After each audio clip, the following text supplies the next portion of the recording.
Kamu pernah ngerasa capek banget sama hidup? Seolah-olah semua hal datang bersamaan. Masalah keluarga, keuangan, pekerjaan, bahkan rasa hampa yang gak bisa dijelaskan. Kita berusaha kuat, kita jalani semuanya. Tapi di dalam hati, ada suara kecil yang bilang, kenapa aku harus terus bertahan?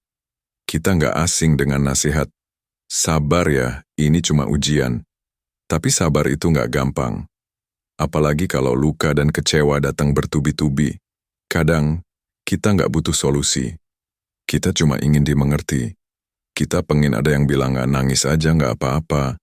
Tapi gimana kalau aku bilang, ada cara lain menghadapi semua ini. Bukan cuma bertahan, bukan cuma sabar.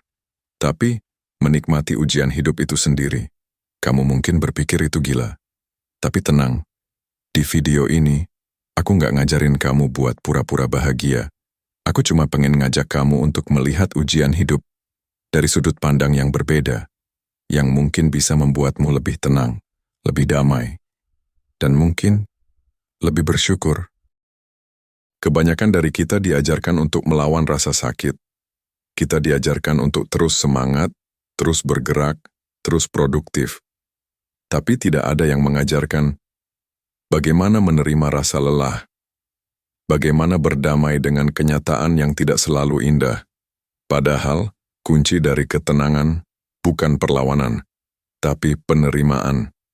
Menikmati ujian bukan berarti kita menyukai penderitaan, tapi kita mulai menyadari bahwa rasa sakit juga bagian dari kehidupan.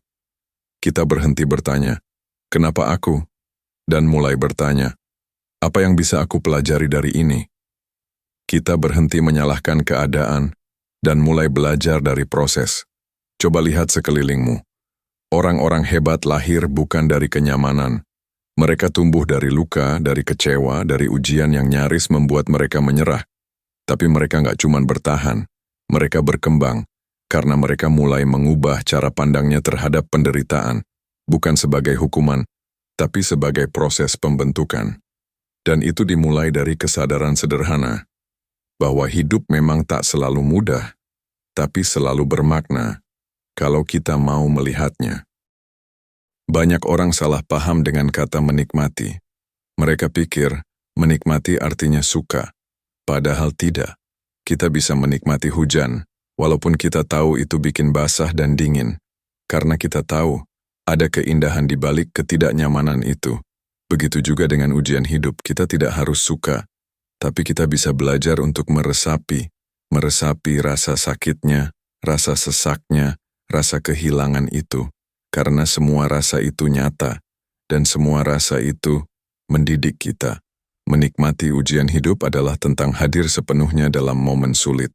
Tidak melarikan diri, tidak membohongi diri, tapi mengakui, ya, aku sedang tidak baik-baik saja, tapi aku menerima itu.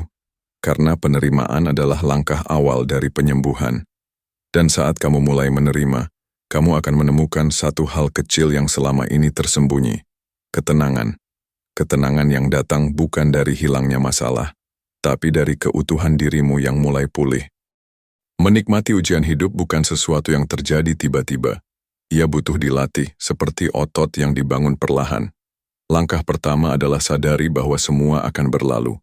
Kamu pernah merasa hancur karena sesuatu, tapi sekarang kamu bisa melihatnya dengan senyum? Itulah bukti bahwa luka bisa sembuh, seiring waktu dan kesadaran. Langkah kedua, berhenti menyalahkan dirimu sendiri. Ujian bukan selalu karena kamu salah. Kadang, itu adalah cara hidup membentukmu. Ketiga, mulai bertanya, untuk apa ini terjadi? Pertanyaan ini akan mengalihkan fokus dari penderitaan menuju makna. Langkah keempat, tulis apa yang kamu rasakan. Menulis adalah terapi yang murah, tapi sangat menyembuhkan. Kelima, temukan satu hal kecil yang bisa kamu syukuri hari ini. Matahari, secangkir teh hangat, pelukan ibu, atau bahkan air mata itu sendiri. Menikmati ujian bukan berarti berhenti merasa sakit, tapi menyadari bahwa rasa sakit itu sedang bekerja untukmu, bukan melawanmu. Dan seiring kamu menjalani itu dengan hati terbuka, kamu akan menyadari, ternyata hidup gak seburuk itu. Ujian hidup bukan akhir dari segalanya. Ia adalah pintu masuk menuju versi dirimu yang lebih kuat, lebih lembut, dan lebih bijak. Jangan buru-buru sembuh. Jangan paksa diri untuk terlihat baik-baik saja. Nikmati prosesnya. Rasakan setiap detiknya. Karena dalam rasa sakit itu, ada pelajaran yang tidak bisa diajarkan buku manapun. Ada kedalaman yang hanya bisa dicapai saat hati kita benar-benar terbuka. Kita tidak dilatih menjadi kuat dengan cara yang mudah, tapi justru lewat jalan yang membuat kita menangis, bingung, bahkan ingin menyerah. Dan saat kita akhirnya keluar dari sana, kita akan melihat ke belakang dan berkata, "Terima kasih, hidup, karena telah mengajarkanku lewat cara yang tak biasa." Ujian itu memang pahit, tapi bukan berarti tidak bisa dinikmati.